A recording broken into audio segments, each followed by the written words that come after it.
आज हम लोग बात करेंगे एक विशियस साइकिल की जो कि एग्जिस्ट करता है between poverty, malnutrition, hunger and reduced economic growth of the nation. ये तो हमें पता ही है, क्योंकि अगर बात किया जाए एक फैक्टर तो वो रिलेट करता है दूसरे फैक्टर से। तो अगर बच्चा जो है वो स्ट्रॉन्ग ही नहीं होगा तो हाउ विल ही और शी बिकम एन एसेट। तो ये कहीं ना कहीं इसका जो रिपरकशन है वो नेशन फेस करता है in long term. And this is something that we are going to talk today, because we are going to discuss the topic of hunger and malnutrition. तो recently Prime Minister of India ने अपनी Independence speech में कहा था कि Government of India has lifted 135 million people out of poverty from 2015-16 to 2019 and 20। अब ये एक बहुत ज़्यादा important achievement है which is very important for nation building, which is very important for nation creation, as in कि जो हम लोग हर रोज़ अपना जो कंट्रीब्यूशन करते हैं for the nation creation, for the idea of nationality and nationalism, तो उसके लिए कहीं ना कहीं ये अचीवमेंट बहुत ज़्यादा है। क्योंकि it is what is the nation, it is not just a territory, it is the people. तो ये जो रिडक्शन हुआ है पावर्टी का, ये बहुत ज़्यादा इंपॉर्टेंट है। बट क्वेश्चन यहाँ पे ये भी उठता है कि जो पावर्टी में रिडक्शन हुआ है ये क्या हंगर और मैल न्यूट्रिशन के रिडक्शन में कंट्रीब्यूट कर रहा है, मतलब कि क्या ये दोनों साइमल्टेनियसली हो रहा है? तो यहाँ पे आंसर है नहीं, ये साइमल्टेनियसली नहीं हो रहा है। पावर्टी तो रिड्यूस हुई है, बट यहाँ पर अगर हम देखें तो हंगर और मैल न्यूट्रिशन का जो क्योर है वो नहीं हो पाया है। तो इस कंटेक्स्ट में हम लोग एनालाइज करेंगे कि क्या रीजंस हैं कि हंगर इतना प्रेवलेंट है इंडिया में।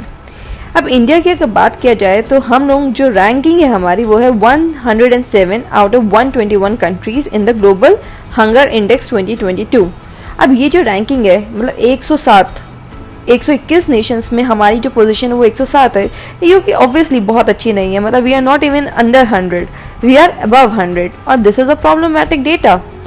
जो लेवल ऑफ हंगर, अब यहाँ पे इस डेटा का भी कुछ लूपहोल्स एग्जिस्ट करता है, वो भी हमको पता होना चाहिए। पर अभी हम यहाँ पे बात करेंगे हंगर एज एन इश्यू की। तो यहाँ पे जो लेवल ऑफ हंगर है ये एक तरह सीरियस कैटेगरी में आता है। जो लेटेस्ट रैंकिंग है ये सीरियस कैटेगरी में हमको प्लेस करती है। तो ग्लोबल हंगर इंडेक्स अगर बात किया जाए तो ये हर कंट्री का जो GHI स्कोर होता है वो कैलकुलेट होता है ऑन 4 फैक्टर्स। तो ये 4 फैक्टर्स है क्या? सबसे पहले तो अंडर नरिशमेंट, यानी कि नरिशमेंट ही नहीं सही है, यानी कैलोरी इनटेक ही सही नहीं है। ये जो चैप्टर हम लोग डिस्कस कर रहे हैं इसको आप ज़रूर हमारा जो एक पॉवर्टी इन इंडिया का चैप्टर है उससे भी रिलेट करिएगा। साइमल्टेनियसली दोनों देखेंगे, बहुत बेनिफिट होगा। तो अंडर नरिशमेंट, तो यहाँ पे एक फैक्टर तो यही हो गया GHI का कि कैलोरी इनटेक जो है वो सही नहीं है। सेकेंड हो गया चाइल्ड स्टंटिंग, यानी कि इसको कैसे हम कैलकुलेट करते हैं कि जो बच्चे 5 साल से कम उम्र के हैं तो उनका अगर हाइट उनकी एज के हिसाब से नहीं होती है तो वो कहीं ना कहीं स्टंटेड ग्रोथ को दिखाता है, मतलब ठीक है। तो हाइट उतनी ना हो तो प्रॉब्लमैटिक हो जाता है। थर्ड फैक्टर होता है चाइल्ड मोर्टेलिटी। तो ये कैलकुलेट कैसे होता है कि जो पांचवा बर्थडे बनाने से पहले ही बच्चे मर जाते हैं तो वो हमको क्या दिखाता है? Child mortality. तो 5 साल का हमने यहाँ पे बेंचमार्क लिया हुआ है इस सर्वे में। नेक्स्ट है चाइल्ड वेस्टिंग। ये कैलकुलेट कैसे होता है कि जो बच्चे 5 साल से कम हैं और उनका वेट उनकी हाइट के हिसाब से ना हो तो वो हमारे को क्या दिखाता है? अंडर न्यूट्रिशन दिखाता है, चाइल्ड वेस्टिंग दिखाता है। मतलब वेट का W से मतलब वेट, वेस्टिंग मतलब वेट, ठीक है। तो GHI स्कोर जो है वो कैलकुलेट होता है 100 पॉइंट स्केल पे और जो रिफ्लेक्ट करता है कि कितना सिवियरिटी है हंगर का। जहाँ पे 0 अगर है तो अगर स्कोर 0 है तो वो बेस्ट होता है, यानी कि कोई हंगर है ही नहीं।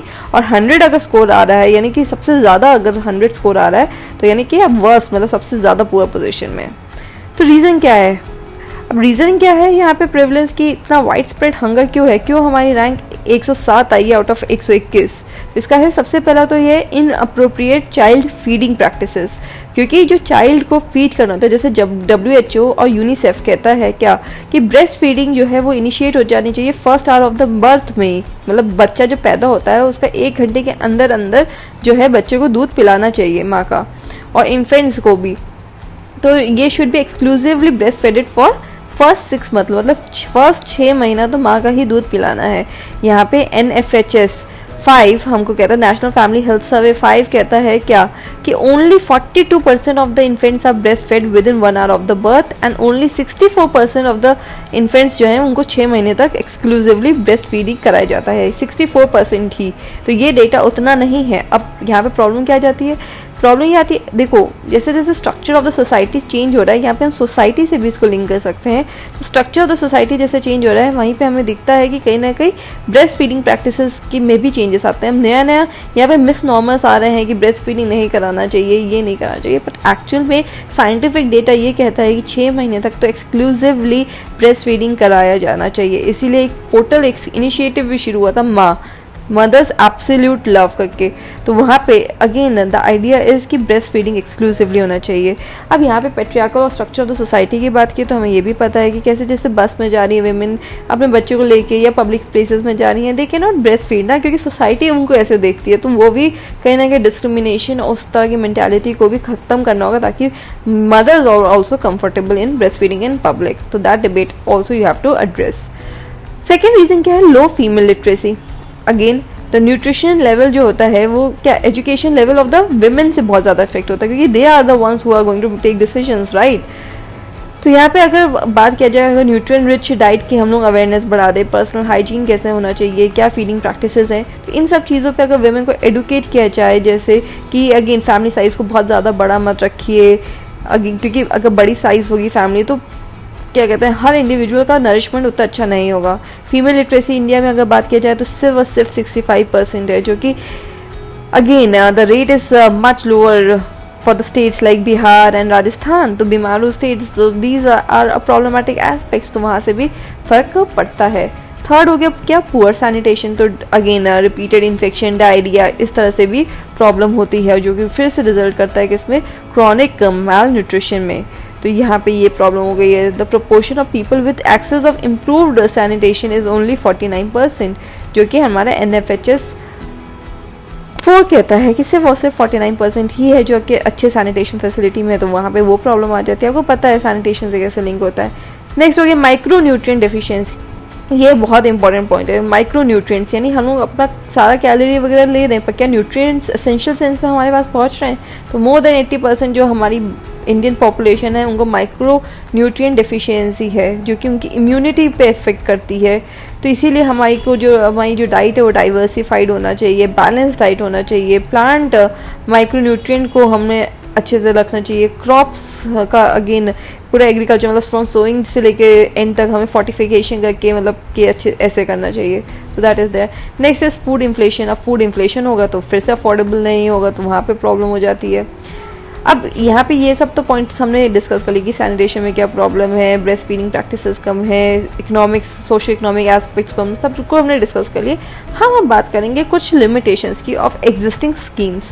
तो यहाँ पे अगर हम बात करेंगे, ये बहुत इंपॉर्टेंट पॉइंट है, क्योंकि हम लोगों को पॉजिटिव्स तो पता होता है पर क्या लिमिटेशंस है। तो being a policy maker we have to have this idea. तो ICTS जो है तो वो एक प्रोग्राम है जो कि सक्सेसफुल है बहुत सारे तरीकों में, बट अगर हम बात करें तो सिग्निफिकेंट चेंजेस नहीं ला पाया है चाइल्ड माल न्यूट्रिशन को एड्रेस करने के लिए।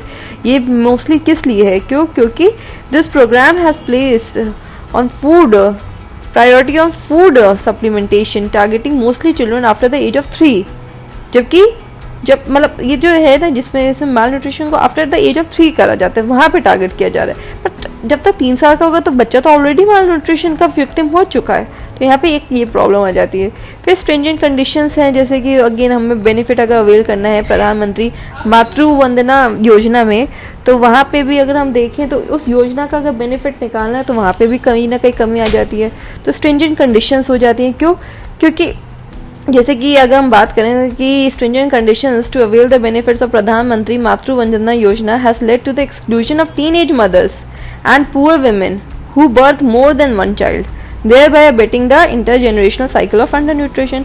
क्योंकि जो गरीब औरत है, अब आपको पता है कि गरीब औरत एक बच्चे को तो हमने कवर कर दिया पर दूसरा बच्चा जो तो वो नहीं कवर्ड है, तो वहाँ पे प्रॉब्लम आ जाती है। वहीं पे टीनेज मदर्स, आपको पता है कि देखो rape is a reality and we can not और एंड इवन चॉइस अगर बात करा जाए तो इस तरह के होते हैं। और there are teenage mothers but they are not covered in this scheme, that becomes a problem.